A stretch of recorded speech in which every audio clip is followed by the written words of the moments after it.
Hi అండి. మేమందరం కలిసి వాడపల్లి వెంకటేశ్వర స్వామి గుడికి అయితే వెళ్ళామండి. పాదయాత్ర చేసుకుంటూను. మొన్న సాటర్డే వెళ్ళామండి. సాటర్డే చాలా ఎండగా ఉంది. అయినా సరే మధ్యాహ్నం టైంలో బయలుదేరి వెళ్ళాము. 3 గంటలకు స్టార్ట్ అయ్యాము ఇంటి దగ్గర నుండి. ఇంకా ఈరోజు ఎండ అయితే చాలా ఎక్కువగా ఉందండి. అయినా సరే మళ్ళీ వచ్చేటప్పటికి పొద్దుపోతుంది కదా, బయలుదేరేద్దామని చెప్పి 3 గంటలకే బయలుదేరేసాము. ఇంకా కొంచెం చెట్లున్న దగ్గర అయితే ఇలా నీడగా ఉంది, కానీ మిగతాదంతా కూడా చాలా ఎండగా ఉందండి. ఎండను కూడా పట్టించుకోకుండా వెళ్ళేసరికి 3 గంటలకు వెళ్తే 5 అయింది వాడపల్లి వెళ్ళేసరికి. ఇంకా వెంటనే దర్శనానికి అయితే వెళ్ళిపోయాము. దర్శనం అయితే త్వరగానే అయిందండి. ఒక హాఫ్ అన్ అవర్లో అయితే దర్శనం అయిపోయింది. ఇక్కడ ఒక్కొక్క ఫ్యామిలీ మారిపోకుండా ఇలా చేతులు పట్టుకుని నడుస్తున్నారు చూడండి. ఇంత జనం రద్దీలో ఎవరి పిల్లల్ని వాళ్ళు చూసుకుంటూ ఉండాలి కదా.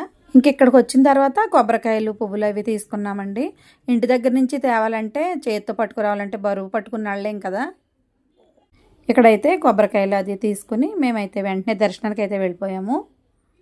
దర్శనం అయితే చాలా బాగా అయిందండి. ఒక అరగంటలో అయితే దర్శనం అయిపోయింది. దర్శనం చేసుకుని వెంటనే పక్కనే శివాలయం ఉంది. శివాలయంలో కూడా దర్శనం చేసేసుకున్నాం. చూసారు కదా వాడపల్లి వెంకటేశ్వర స్వామి గుడిలో జనం రద్దీ. 200 రూపాయల టికెట్ అయితే ఒక 1 అవర్ వరకు టైం పడుతుందండి. ఇంకా వెంకటేశ్వర స్వామి దర్శనం అయిన తర్వాత శివాలయంలో కూడా దర్శనం చేసేసుకుని ఇక్కడ ప్రసాదం పెడతారండి. ఇక్కడికైతే వచ్చాము. ఇలా పులిహార ప్రసాదం తీసుకుని ఇంకా ఇంటికి బయలుదేరడానికి అయితే వస్తున్నామండి. ఇంకా జనం రద్దీ అయితే చాలా ఎక్కువ పెరిగింది. మేము వెళ్ళినప్పుడు కంటే కూడా ఇంకా ఎక్కువ జనం ఉన్నారు. వాడపల్లి వెంకటేశ్వర స్వామి గుడికి వెళ్ళామంటే బోల్డ్ రకాలు కొనుక్కోవచ్చండి. అన్నీ దొరుకుతాయి ఇక్కడ.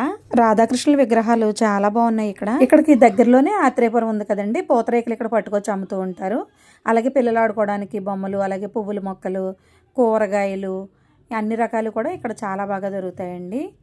జీళ్ళు చూసారు కదా ఎంత బాగున్నాయో, చాలా మంది కొనుక్కుంటున్నారు ఇక్కడైతేను. ఇక్కడ టిఫిన్స్ కూడా చాలా మంది వేసి అమ్ముతున్నారండి.